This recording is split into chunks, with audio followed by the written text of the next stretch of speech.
Hello and welcome to Storm Reads, and today I'm going to be doing a recent reads. I have finished 6 books, and so I figured it's best that I talk about them now or I will forget anything that they might have been about. So the first one I have is Dog Squad by Chris Gravenstein, and this one was really cute. It's about a TV show called Dog Squad, and there's this dog named Fred who absolutely loves to watch that show, and Duke off of Dog Squad is like his like celebrity. He's a fan. He looks up to him, and he's always doing these daring things and stuff like that. And Fred doesn't really think he's very brave, so he really looks up to like Duke. And his owner that he has doesn't like him very much because he got him to be a guard dog, and he's just not really doing his job. And so he kicks him out, and so he's out on the street, and he ends up getting nabbed by a dog catcher and gets put into a shelter. And he's really worried about being there because he's heard people talk about how it was like a kill shelter or something. And he really is really sad. And then one day this young lady comes by, and she's looking for a couple of dogs because they need some extras for the dog squad. And they see this little chihuahua. I can't remember the chihuahua's name, but chihuahua's cute. And then they took Fred as well for the interviews and everything. And the lady, I think her name was Jenny, her niece says, hey, look, he looks a lot like Duke. And the thing is Duke hurt himself doing something stupid, and so he's kind of out of commission, and they need him to go to like this pet store thing. So they decide that maybe they can pawn off Fred as Duke, and so they're telling him he needs to act like Duke and everything. So it's funny because it's like the dogs can understand the humans, but the humans can't understand the dogs. So like they'll bark and stuff, but they don't know what they're saying. And then the dogs talk amongst themselves and everything. So when the humans telling them to do something, they're really good at listening because, they can understand what they're saying and things like that. So, and it's pretty much about Fred trying to learn how to be brave and be strong. And you find out that he's a lot better than the Duke because he is a nice, sweet dog, where the Duke is kind of a diva. So, but yeah, it was cute. I liked it. I give it 4 stars. Then I read April Fools by I forgot to look it up. Here, wait. Richie Tankersley Cusick? Probably butchering that name. But this is a book that I read it for Old School April. It wasn't even a plan or on my TBR, but a lot of people in the Discord for Old School April were going to be reading it. It was a point horror, so it would fit one of the prompts because it was a point horror. It fits the prompt for female author, and it fits the prompt, I think, for read a 90s horror book. So, I mean, it kind of hit a lot of the prompts, so I just went ahead and read it. It wasn't the best, but it was okay. It's about this group of kids, their friends. They were driving, they were being stupid. It was on April Fool's Day. And they were messing with like a car and everything. And then the car goes around them, and then they're following.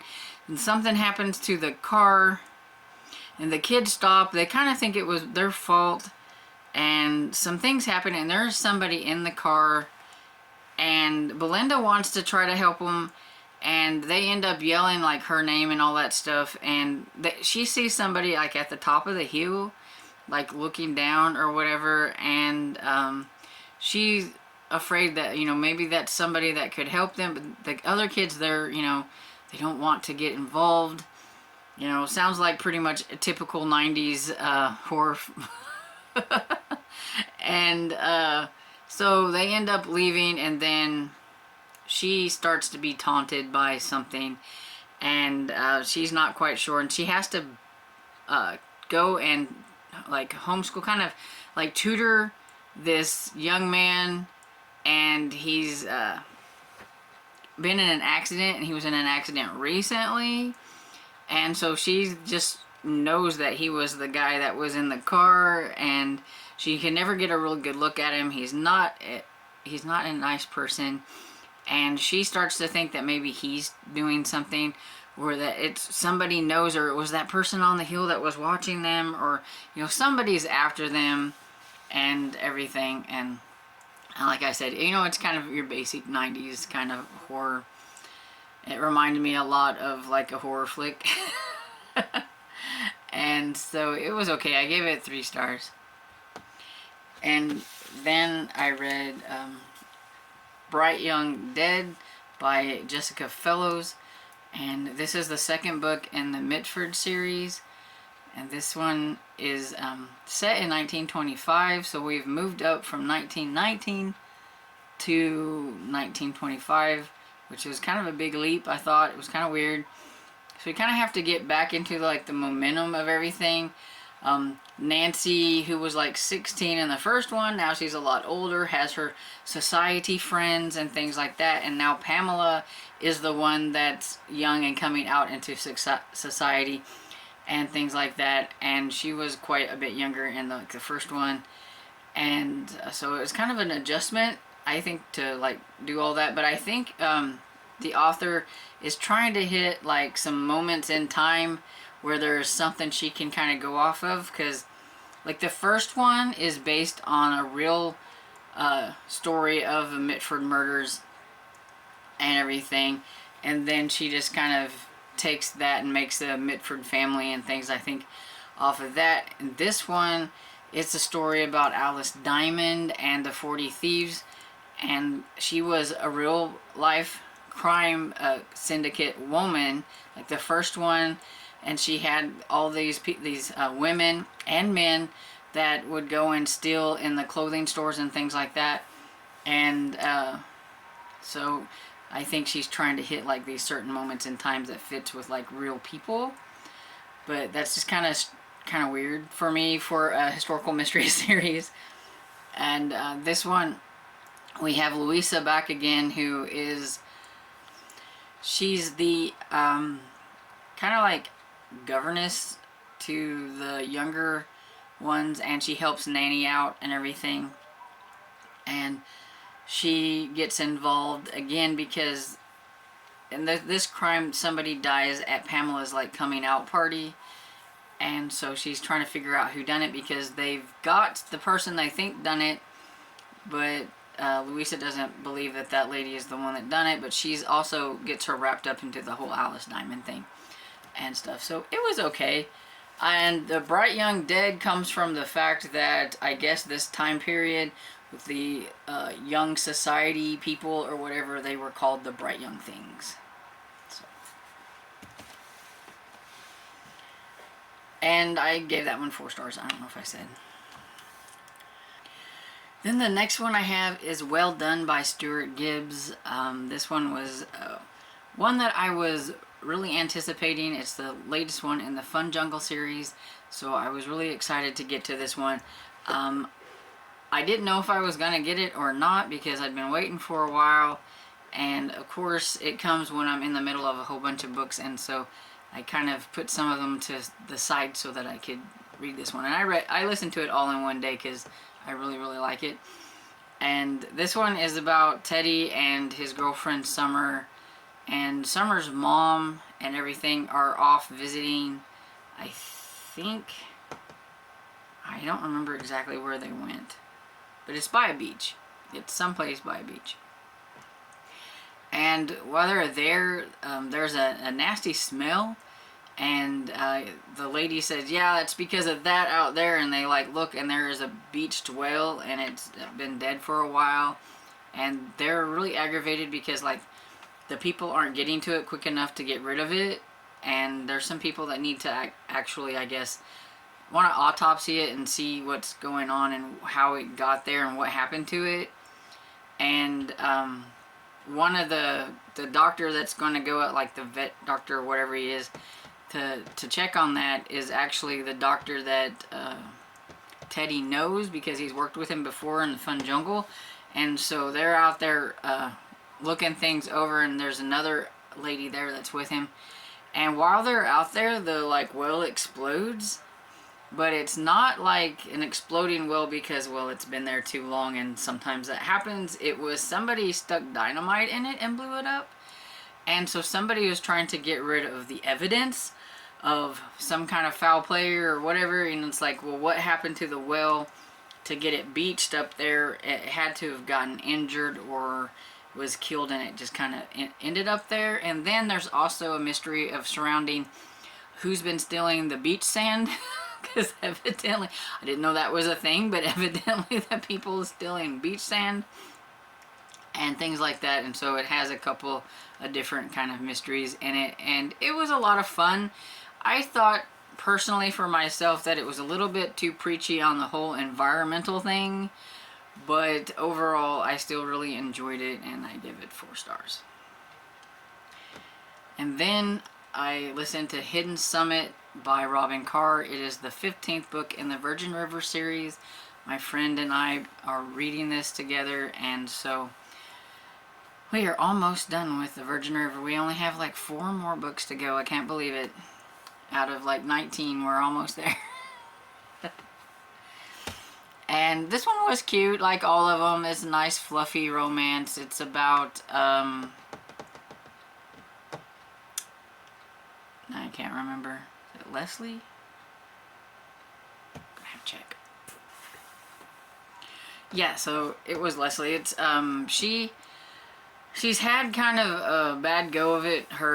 She's got a divorce from her husband, and so the thing is, he's done moved on. He's married. He's got a kid on the way. It frustrates her a little bit because it seems like he never wanted to have a kid with her, but he goes off with this other one, and now they're having a kid. And so she's like really hurt, and relationships are kind of like nothing. She doesn't really care. She takes a job with Paul Haggerty in his construction place because she knows them, and she's going to be the secretary there for them. So she moves to Virgin River for this. Then we have Connor, who is in kind of like witness protection, and Bree, who lives in Virgin River, she's the like lawyer that's kind of handling things, and she tells him he needs to come here to Virgin River because it'll be a really good place for him to like lay low or whatever. And so he does that, and he gets a job at Paul Haggerty's construction place because that's kind of what he does. He had a hardware store, and he's really good with like the whole like appliance bathrooms kind of things. But because he witnessed this murder, and the guy is very highfalutin, somebody burnt down his establishment, and so that's how he gets put into like the witness protection, and ends up in Virgin River, where he meets Leslie, of course, and things go from there. Leslie's ex-husband is a jerk. Like, he is horrible. He's full of himself, and he keeps coming because he thinks that they should still be friends and all that stuff, even though he's like married, moved on and married and got a kid on the way. He wants to be friends, and she's just like, leave me alone. And I loved it because she like doused him with the fire hydrant spray. He wouldn't take no for an answer, and he wouldn't leave, so she sprayed him, and I thought that was, sorry, I'm smacked my camera, but yeah, that was like really funny, I thought. And so yeah, it had a lot of humorous parts, and you know, I mean, it's the basic Virgin River setup to me, and I like it. It's nice, light and fluffy, a little bit of steam, but not a whole lot. And yeah, it was fun. I gave it 4 stars. Then the last book that I have is The Gamble by Lavelle Spencer. I finally finished this one, and I say finally because I have been working on it a while, but not because I didn't like it, but I shouldn't have started it on the last day of February, but I did. And then we had March Mystery Madness and Middle Grade March and all that kind of stuff, and so it kind of got put on the back burner because I had only listened to a little bit of it, and I mean, it was like a long, like 16-hour listen. And so I just kind of listened to it here and there, and I did work on it a little bit in March, but not that much. And I just decided the other day just to plow through it and to get it done so that I wouldn't have to worry about it being still on my TBRs I'm reading. And it was very cute though. I did like it. My only problem with this one is I think it was just a little too long. It's 423 pages, and I think that they could have cut about 30 to 40 pages out of it and it would have been just as good.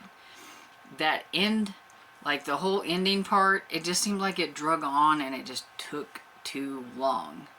We knew that the two main characters really were into each other. We knew what they should do to fix things, and it was just like, just do it. And it just took too long. It took too long. But other than that, I really liked it. It was about Agatha, who in the beginning, she is big on the temperance movement, and she is leading the rally. She's going to get rid of the saloons, and Scott is a saloon owner. And so they don't hit it off very well at the beginning. But the more she gets to know Scott, the more she starts to like him and sees him like as a person instead of him being behind the whole saloon thing. And then you've got, you know, Scott not liking her because of her stance on things, but the more he gets to know her, you know, they become pretty good friends overall. They can talk. If something happens to her, because a lot of times something would happen, I mean, Scott's the first one to run there to help her and all that kind of stuff. He's always protecting her, even though she's trying to shut him down. And they have, they were gonna, if they passed the law or whatever, the temperance law or whatever it is, Scott's gonna have to leave. He's gonna have to go somewhere else because that's his business and things. So they have that between them and all that kind of stuff. But there was quite a bit of humor. Then they bond over a boy named Willie, who was like, I would say about 6, maybe 5 or 6, and he had a really bad upbringing. His father was a drunk all the time, and then when something ends up happening to him, they kind of take Willie under their wings and kind of co-parented him, even though they're not together, but and stuff. And that was really cute, but they really bonded a lot over that and everything. But yeah, it was really cute. It was just that ending part to me just was too long. So I give it 4 stars, but still another really good one from Lovell Spencer. She hasn't done me wrong yet. This is my 4th one, so far I'm doing pretty good with her. And so that's everything that I have read recently, and there are a few things that I'm working on. So as far as it goes with things that I'm working on, I'm sure you can probably already tell by the recent reads that from my last recent reads, whenever I said the books that I was reading in the middle of and would probably finish, and the books that were coming up are probably different than because I threw some in there that I know I didn't mention before. But I am working on Spy Camp graphic novel by Stuart Gibbs. I'm just taking my time through it. I'm reading a little bit of it at night before I go to bed. So I'm about right there. So, I mean, I could plow through it if I want, but I'm just, you know, enjoying it and taking my time. Same with this one, The Discovery of Witches by Deborah Harkness. I'm just kind of reading a little bit on it at time before bedtime. I'll speed it up soon, I'm sure, and start to read more, but right now I'm just a few pages. And so yeah, I haven't gotten very far. I am on page 26. I'm on chapter 3, so I do need to pick it up a little bit. So if anybody is reading this with me that sees this video, let me know how you guys are doing with it and everything. And if you want to join my Discord and talk about it there, because we do have a spot for it on there, go ahead and join my Discord. And I am working on Scaredy Cat by Chris Gravenstein and James Patterson. And this one, this is a little silly. One of the main character cats, his name's Poop. So listening to Poop all the time is a little annoying. But I'm pretty sure that kids will really crack up over that and everything, and I'm sure that's what they were going for, but it's about Pasha and poop. And the scaredy cat, and the scaredy cat is this this cat that kind of rules the area or whatever, and you must do as he says or he will mess things up in the house and then you get blamed for it. So the cat, so he'll come and do all kinds of things and then he leaves, and then when the owners come home they see this mess and then they blamed it on like Pasha and poop, and they're like, we're gonna have to take back our area. And so they're trying to recruit other kitties to stand up to the scaredy cat. But yeah, it's a little silly.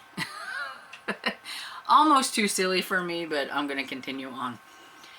I'm also reading an ebook of Just Plain Murder by Laura Bradford. It's for Amish in April. I'm getting started early because if I don't, I will not finish that much during the actual week and a half or whatever it is for the actual Amish in April.